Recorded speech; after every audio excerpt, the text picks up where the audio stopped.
रमेश गांव वालों से सुनो सब लोग। हमें हाल की घटनाओं पर बात करनी होगी। पिछले महीने में 3 लोग गायब हो गए हैं और हर बार उनके पास लिची पाई गई है। यह सिर्फ लिची नहीं है, रमेश। लोग कह रहे हैं कि रात में एक औरत दिखाई देती है। बिखरे हुए बाल और उल्टे पैर वाली औरत।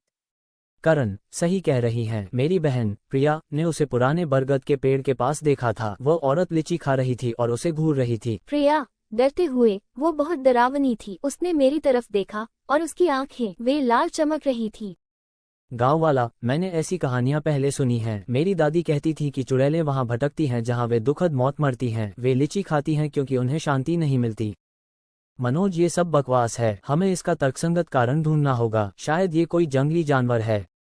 प्रिया का घर। प्रिया करण से बात करते हुए, क्या तुम्हें लगता है वो सचमुच चुड़ैल थी? करण, मुझे नहीं पता प्रिया, लेकिन जो भी था वह खतरनाक है। अंधेरा होने के बाद अंदर ही रहो और दरवाजे बंद रखो। प्रिया, काश मैंने उसे नहीं देखा होता। अब मैं सो नहीं पाती। हर आवाज मुझे चौंका देती है। करण, चिंता मत करो बहन, हम इसका हल निकाल लेंगे। साथ में हम तुम्हें सुरक्षित रखेंगे। माया, करण सही कह रहा है। और हम हर कमरे में एक दिया जलाएंगे। अंधेरा बुरी आत्माओं को आकर्षित करता है। गांव वाला, रमेश, हम क्या कर सकते हैं? हम डर के मारे अपने घरों से बाहर नहीं निकल सकते। करण, और हमें एक पुजारी को भी बुलाना चाहिए। हो सकता है कि वो हमें कुछ उपाय बता सके। प्रिया, मैं अब और सहन नहीं कर सकती। हर रात मुझे लगता है कि वो मेरे पास आ रही है। रमेश, चिंता मत करो प्रिया। हम सब मिलकर इस समस्या का हल निकालेंगे। सबसे पहले हम नीम के पत्तों और काले तिल का इंतजाम करेंगे और हर घर के बाहर रखेंगे। माया, हमें पुरानी कहानियों और मंत्रों का सहारा लेना होगा। मेरी दादी ने एक बार कहा था कि चुड़ैलों को भगाने के लिए नीम के पत्तों और काले तिल का इस्तेमाल किया जाता है। करण, पंडित जी, हमारे गांव में एक चुड़ैल का साया है। हम आपकी मदद चाहते हैं। पंडित जी, चुड़ैलें बहुत खतरनाक होती हैं, लेकिन वे आत्माएं होती हैं जो शांति की तलाश में भटकती हैं। हमें उनके साथ बहुत सावधानी से निपटना होगा। माया, पंडित जी, हमें क्या करना होगा? पंडित जी, सबसे पहले हमें गांव के चारों ओर एक पवित्र घेरा बनाना होगा। हम मंत्रों का जाप करेंगे और हर घर में पवित्र जल का छिड़काव करेंगे। और सबसे महत्वपूर्ण, हमें उस स्थान का पता लगाना होगा जहां वो चुड़ैल मरी थी। वहीं उसकी आत्मा को शांति मिलेगी। प्रिया, सपने में ये कौन सी जगह है? मैं इस जंगल में क्यों हूँ? चुड़ैल, तुम मेरी मदद कर सकती हो। प्रिया, मैं इस दर्द से मुक्ति चाहती हूँ।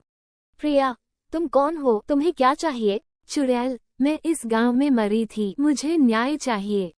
प्रिया, मुझे पता चल गया है। हमें उस जगह का पता लगाना होगा जहां वो मरी थी। तभी हमें उसकी आत्मा को शांति मिल सकेगी।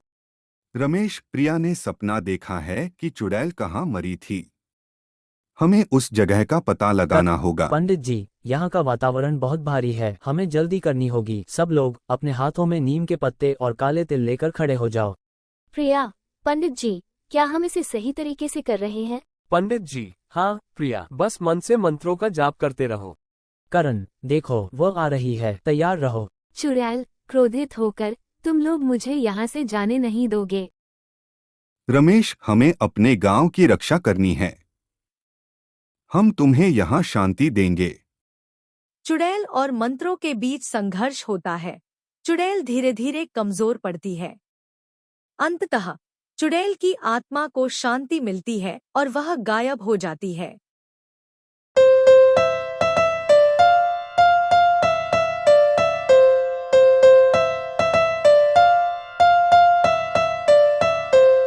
रमेश, हमने उसे हरा दिया। अब हमारे गांव में शांति है। माया, सभी ने मिलकर यह किया है। यह हमारी एकता का परिणाम है। प्रिया, अब मैं चैन से सो पाऊंगी। करण, हमने सीख लिया है कि एकजुट होकर हम किसी भी समस्या का सामना कर सकते हैं। गांव वाला एक, ये हमारे गांव के लिए एक नई शुरुआत है। हम हमेशा सतर्क रहेंगे और एक दूसरे का ख्याल रखेंगे। प्रिया, और सबसे बड़ी बात, हमें एक दूसरे पर भरोसा करना चाहिए। करण, हमारी एकता ही हमारी सबसे बड़ी ताकत है। मिलकर चुड़ैल का सामना किया और अपने गांव में शांति और खुशहाली लौटाई। उनकी एकजुटता और साहस ने उन्हें हर मुश्किल से पार पाने की ताकत दी।